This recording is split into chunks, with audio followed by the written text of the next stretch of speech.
दोस्तों, पुस्तक का नाम है सोचिए और अमीर बनिए। इसका लेसन चल रहा है संगठित नियोजन, और संगठित नियोजन का आज तीसरा भाग। हेडिंग है कुछ उपजाऊ क्षेत्र जिनमें नए नेतृत्व की आवश्यकता होगी।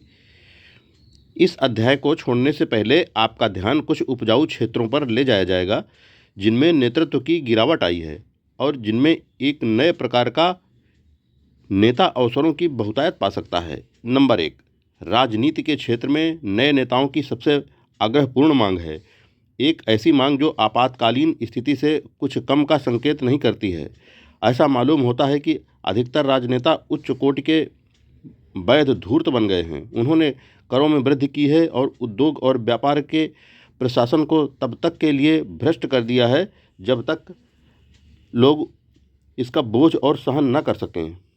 2 नंबर, बैंकिंग व्यवसाय एक सुधार के दौर से गुजर रहा है। इस क्षेत्र में नेताओं ने लगभग पूरी तरह से जनता का विश्वास खो दिया है। पहले से ही बैंकरों ने सुधार की ज़रूरत को महसूस कर लिया है और उन्होंने इसे शुरू कर दिया है। 3 नंबर, उद्योग में नए नेताओं की ज़रूरत है। पुराने नेता मानव समीकरणों के संबंध में सोचने और कार्रवाई करने के बजाय लाभांश के संबंध में सोचते हैं और कार्रवाई करते थे। भविष्य के नेता को टिके रहने के लिए स्वयं को एक ऐसे आंशिक सार्वजनिक अधिकारी के रूप में मानना होगा जिसका कर्तव्य अपने विश्वास का इस तरह से प्रबंधन करना है कि यह किसी व्यक्ति या व्यक्तियों के समूह को कष्ट न पहुंचाए। काम करने वाले लोगों का शोषण अतीत की बात है। व्यापार उद्योग के क्षेत्र में नेतृत्व की आकांक्षा करने वाले आदमी और मजदूर यह याद रखें।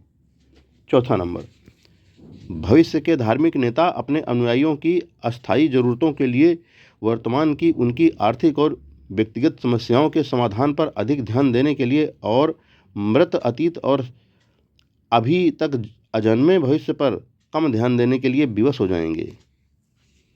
5 नंबर, कानून, चिकित्सा तथा शिक्षा के व्यवसायों में नेतृत्व के एक नए ब्रांड और कुछ हद तक नए नेता एक आवश्यकता बन जाएंगे। विशेष रूप से शिक्षा के क्षेत्र में यह सच है। भविष्य में उस क्षेत्र के नेता को पढ़ाने के उन तरीकों और साधनों को खोजना होगा जिनसे स्कूल में प्राप्त ज्ञान का उपयोग किया जा सके। उसे सिद्धांत के साथ कम और अभ्यास के साथ अधिक काम करना होगा। 6 नंबर, नए नेताओं की पत्रकारिता के क्षेत्र में आवश्यकता होगी। भविष्य के समाचार पत्रों को सफलतापूर्वक संचालित होने के लिए विशेषाधिकार से अलग किए जाने चाहिए और विज्ञापन की सब्सिडी से राहत मिलनी चाहिए। उन्हें अपने विज्ञापन कॉलम के संरक्षण के हितों के प्रचार के अंग होना रोकना होगा। घोटाले और कामुक चित्रों को प्रकाशित करने वाले अखबार अंत में अपना जीवन जीकर उन्हीं शक्तियों को प्राप्त हो जाएंगे जो मानव तन को भ्रष्ट करती है। ये कुछ क्षेत्र हैं जिनमें नए नेता और नेतृत्व के एक नए ब्रांड के लिए अब अवसर उपलब्ध हैं। दुनिया तेजी से बदल रही है। इसका मतलब है कि जिस साधन के माध्यम से मानव की आदतों में परिवर्तन को बढ़ाया जाता है उसे परिवर्तन के अनुकूल अवश्य ही बदलना चाहिए। यहाँ वर्णित साधन वे हैं जो किसी भी अन्य साधनों से अधिक सभ्यता की प्रवृत्ति का निर्धारण करते हैं। अगली हेडिंग है किसी पद के लिए कब और कैसे आवेदन करें। यहाँ वर्णित जानकारी उस अनुभव के कई वर्षों का शुद्ध परिणाम है जिसके दौरान हजारों पुरुषों और महिलाओं को प्रभावी ढंग से अपनी सेवाएं बेचने में मदद की गई थी। इसलिए इसे ठोस और व्यावहारिक मानकर भरोसा किया जा सकता है। हेडिंग साधन जिनके माध्यम से सेवाएं बेची जा सकती हैं। अनुभव ने साबित कर दिया है कि निम्नलिखित तरीके एक साथ व्यक्तिगत सेवाओं के खरीदार और विक्रेता को एक साथ लाने के सबसे सीधे और प्रभावी तरीके को पेश करते हैं। नंबर 1, रोजगार ब्यूरो। केवल सम्मानित बरी का चयन करने में सावधानी बरतनी चाहिए जिसका प्रबंधन संतोषजनक परिणामों की उपलब्ध के पर्याप्त रिकॉर्ड दिखा सकता हो। ऐसे ब्यूरो तुलनात्मक रूप से कुछ ही हैं। 2 नंबर, समाचार पत्रों, व्यापार पत्रों, पत्रिकाओं और रेडियो में विज्ञापन। आमतौर पर वर्गीकृत विज्ञापन का भरोसा उन लोगों के मामले में संतोषजनक परिणाम का उत्पादन करने के लिए किया जा सकता है जो लिपिक या साधारण वेतनभोगी पदों के लिए आवेदन करते हैं, जिससे विज्ञापन उन लोगों के मामले में अधिक वांछनीय है जो कार्यकारी कन्यान की तलाश में हैं। लेख को अखबार के उस खंड में दिखाने के लिए जो तलाशे गए नियोक्ता वर्ग के ध्यान में आने के लिए सबसे उपयुक्त है। प्रतिलिपि उस विशेषज्ञ द्वारा तैयार की जानी चाहिए जो समझता हो कि उत्तरों को पाने के लिए बेचने के गुणों को किस तरह भरा जाए। तीसरा नंबर, व्यक्तिगत आवेदन पत्र, जिन्हें सीधे उन विशेष फर्मों या व्यक्तियों को निर्देशित किया जाता है जिन्हें ऐसी सेवाओं की आवश्यकता है जैसी पेशी की जा रही है। पत्र बड़ी सफाई से टाइप किए जाने चाहिए और हाथ से हस्ताक्षर होने चाहिए। पत्र के साथ आवेदक की योग्यता संक्षिप्त या रूपरेखा भेजी जानी चाहिए। आवेदन पत्र और अनुभव या योग्यता संक्षिप्त दोनों एक विशेषज्ञ द्वारा तैयार किए जाने चाहिए। सूचना की जो आपूर्ति की जानी है जिसके लिए निर्देश देखें। चौथा नंबर, व्यक्तिगत परिचितों के माध्यम से आवेदन, जब संभव हो आवेदन को कुछ आपसी परिचितों के माध्यम से भावी नियोक्ता तक पहुंच बनाने का प्रयास करना चाहिए। पहुंच बनाने का यह तरीका उन लोगों के मामले में विशेष रूप से लाभप्रद है जिन्हें कार्यकारी संपर्क की तलाश है और जो खुद को खुद की प्रशंसा करते हुए नहीं दिखाना चाहते हैं। पांचवा नंबर, व्यक्तिगत रूप से आवेदन, कुछ घटनाओं में यदि आवेदक भावी नियोक्ता को व्यक्तिगत रूप से अपनी सेवाएं प्रदान करता है तो यह और अधिक प्रभावी हो सकता है। जिस घटना में इस कारण से पद के लिए योग्यता का एक पूरा लिखित बयान प्रस्तुत किया जाना चाहिए कि संभावित नियोक्ता अक्सर सहायकों के साथ उनके रिकॉर्ड की चर्चा करना चाहते हैं। हेडिंग, लिखित संक्षिप्त में दी जाने वाली जानकारी।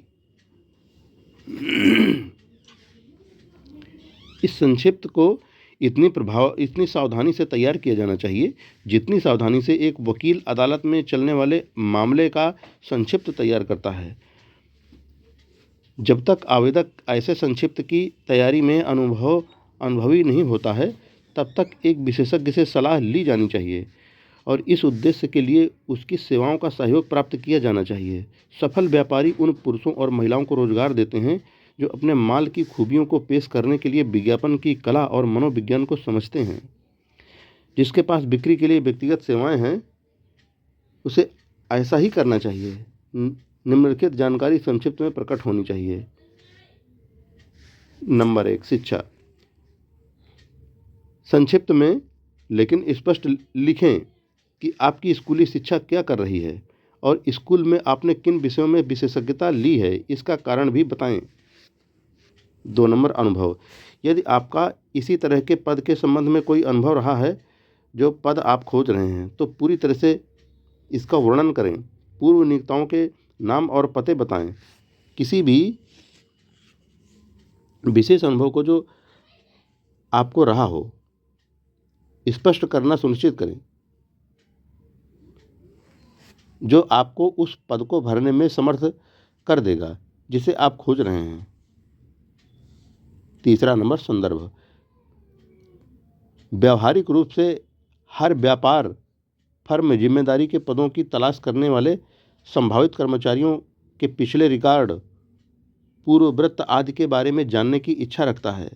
अपने संक्षिप्त में इन लोगों के पत्रों की छाया प्रतियों को संलग्न करें। आ, पूर्व नियोक्ता। बा, शिक्षक जिनसे आपने शिक्षा ली। सा, प्रमुख लोग जिनकी बातों का भरोसा किया जा सकता है। अब चौथा नंबर, स्वयं की तस्वीर। अपने संक्षिप्त में खुद की हाल ही का एक फोटोग्राफ संलग्न करें। 5वां नंबर, एक विशिष्ट पद के लिए आवेदन करें। एक ऐसे पद के लिए आवेदन करने से बचें जो स्पष्ट वर्णन न करता हो कि आपको कौन सा विशेष पद चाहिए। सिर्फ एक पद के लिए आवेदन न करें, ये इंगित करता है कि आप में विशिष्ट योग्यता की कमी है।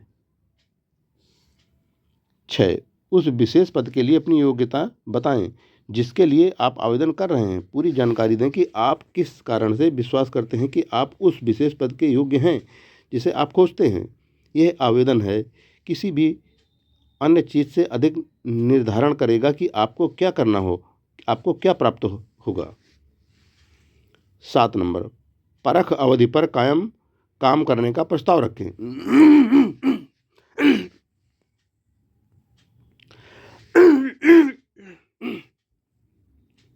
7वां नंबर, परख अवधि पर काम करने का प्रस्ताव रखें। यदि आप उस पद को पाने के लिए दृढ़ हैं जिसके लिए आपने आवेदन किया है, तो बहुत से उदाहरणों में यह सबसे अधिक प्रभावी होगा। यदि आप 1 सप्ताह या 1 महीने या एक निश्चित समय के लिए बिना वेतन काम करने की पेशकश करते हुए अपने संभावित नियोक्ता को आपका मूल्य जानने में सक्षम करते हैं, यह एक क्रांतिकारी सुझाव प्रतीत हो सकता है, लेकिन अनुभव ने साबित कर दिया है कि यह शायद ही कभी कम से कम एक परीक्षण जीतने में विफल रहता है। यदि आप अपनी योग्यता के बारे में सुनिश्चित हैं, एक परीक्षण ही आपकी ज़रूरत है। संयोग से इस तरह का एक प्रस्ताव इंगित करता है कि आपको अपनी उस पद को भरने की योग्यता में विश्वास है जिसे आप खोज रहे हैं। यह सबसे अधिक विश्वसनीय है। यदि आपके प्रस्ताव को स्वीकार कर लिया जाता है और आप अच्छा करते हैं, तो आपको परिवीक्षा अवधि के लिए संभावना से भी अधिक भुगतान किया जाएगा।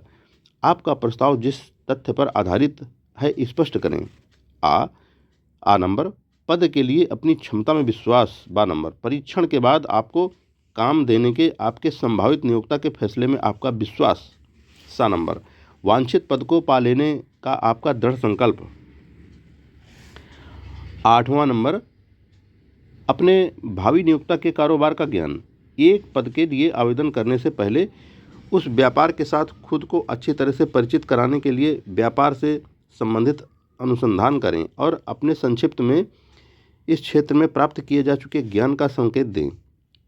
यह प्रभावशाली होगा क्योंकि यह संकेत देगा कि आप में उस पद के लिए कल्पना और वास्तविक रुचि है जिसकी आप कोशिश कर रहे हैं।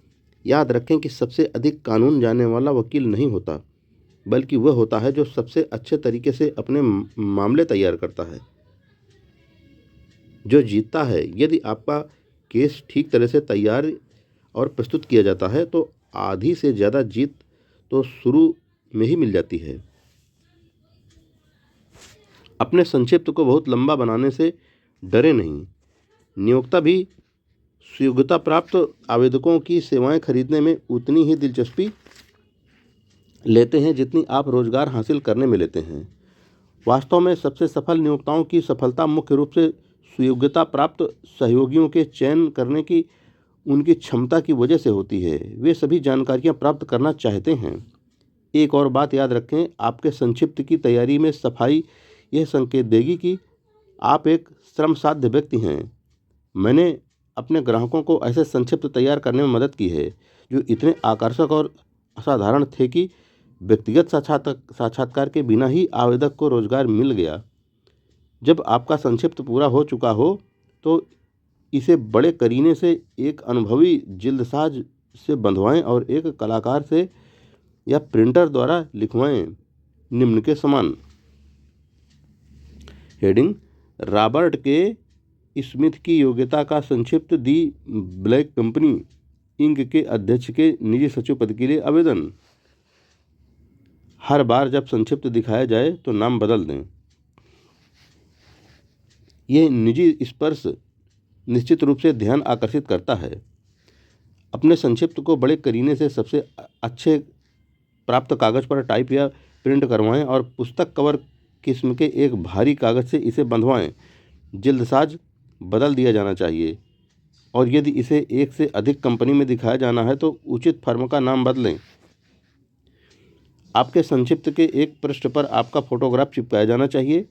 इन निर्देशों का पालन करें और उन पर सुधार करते जाएं जहां भी आपकी कल्पना सुझाव दे। सफल सेल्समैन बहुत सावधानी से खुद को तैयार करते हैं। वे समझते हैं कि पहली छाप स्थायी होती है। आपका संक्षिप्त आपका विक्रेता है। इसे एक अच्छा परिधान दें ताकि यह एक पद के लिए एक आवेदनों में स्पष्ट रूप से इतना अलग दिखे कि आपके भावी नियोक्ता ने ऐसा कभी न देखा हो। आप जिस पद को पाने की कोशिश कर रहे हैं वह मूल्यवान है, तो इसके लिए सावधानी से तैयारी करें।